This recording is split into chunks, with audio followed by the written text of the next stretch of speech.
Baiklah, di sini ada tai sapi. Di sana juga ada tanah. Sini juga ada pasir. Dan ini adalah perbesarannya 2:1 dan semua akan dicampurkan sama rata. Di sini saya mencoba untuk melihat bagaimana perkembangan antara rumput teki dengan jagung. Organisme baik dalam tingkat individu maupun komunitas selalu didukung oleh kondisi lingkungan. Kondisi sekitar tersebut merupakan suatu tanaman yang utuh menyeluruh dari berbagai faktor lingkungan seperti cahaya, curah hujan, tanah, dan organisme lainnya. Pembagian faktor lingkungan. Faktor lingkungan itu terdiri dari bagian yang hidup, biotik, dan abiotik. Contohnya yaitu faktor langsung. Dalam kelompok ini termasuk cahaya, suhu, kelembapan udara tanah, air tanah, hara tanah, dan lain-lain. Faktor yang kedua yaitu faktor tidak langsung, yaitu struktur tanah, organisme tanah, ketinggian tempat dari permukaan laut atau altitude. Yang menurut Goldstein tahun 1948 yaitu substansi air tanah atau bahan pokok, kondisi atau suhu dan cahaya, tenaga, angin dan gravitasi bumi termasuk metabolisme, juga termasuk unsur pokok, organisme, tumbuh-tumbuhan dan hewan. Selanjutnya waktu. Membedakan faktor lingkungan kelompok yaitu tanahnya, airnya bagaimana, suhunya, cahayanya, dan faktor hidup lainnya. Faktor yang mempengaruhi yaitu faktor iklim seperti cahaya, suhu, curah hujan, kelembapan, dan atmosfer. Yang selanjutnya faktor topografi atau fisiografi yang terdiri atas altitude atau ketinggian, arah rangkaian, dan keadaan lereng. Faktor dari tanah, faktor ini bersifat kimia. Lalu faktor biotik.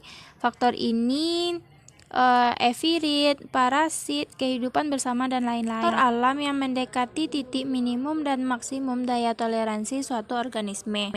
Di sini terdapat kompetisi, yaitu tidak hanya satu spesies akan tetapi ada 2 spesies yaitu jagung dan teki. Maka terjadinya persaingan untuk memenuhi kebutuhan hidup. Spesies-spesies yang berkomunikasi terhadap kebutuhan makanan-makanan yang sama disebut dengan spesies kompetitif.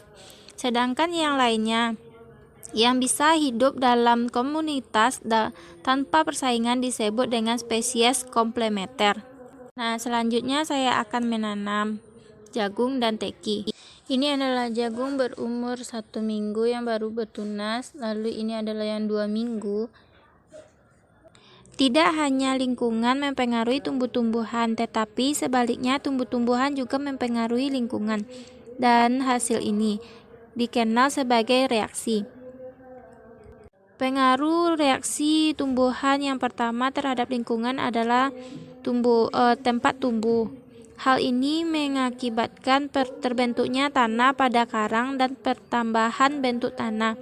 Hal ini tersebut merupakan struktur. Di sini juga terlihat kepadatan, yaitu tergantung organisme lain yang tumbuh sehingga tumbuhan teridentifikasi atau tingkatan. Nah, selanjutnya saya akan melakukan pada minggu keempat. Jumlah jenis bertambah sehingga keanekaragaman juga bertambah. Peningkatan sumber daya lingkungan, iklim mikro sedikit makro. Komunitasnya kompleks. Dan ini pengamatan pada minggu ke-6 yaitu hubungan timbal balik antara faktor-faktor lingkungan sebagaimana halnya bahwa dapat mempengaruhi antara faktor lingkungan dengan makhluk hidup, maka antara seksama faktor lingkungan terdapat saling mempengaruhi. Di sini jagung dapat besar di tempat-tempat yang tekinya banyak sehingga ia cepat berbunga. Nah, ini adalah minggu ke-8 yaitu sudah berbunga, bunganya itu berumah 2 dan teki-tekinya sudah hampir punah.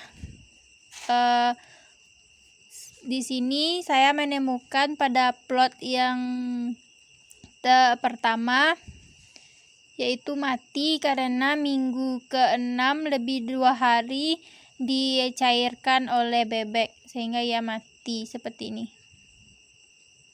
Sekian dari saya. Jika ada kata-kata saya yang salah, mohon dimaafkan. Wabillahi taufik walhidayah. Assalamualaikum warahmatullahi wabarakatuh. Sampai jumpa di lain waktu.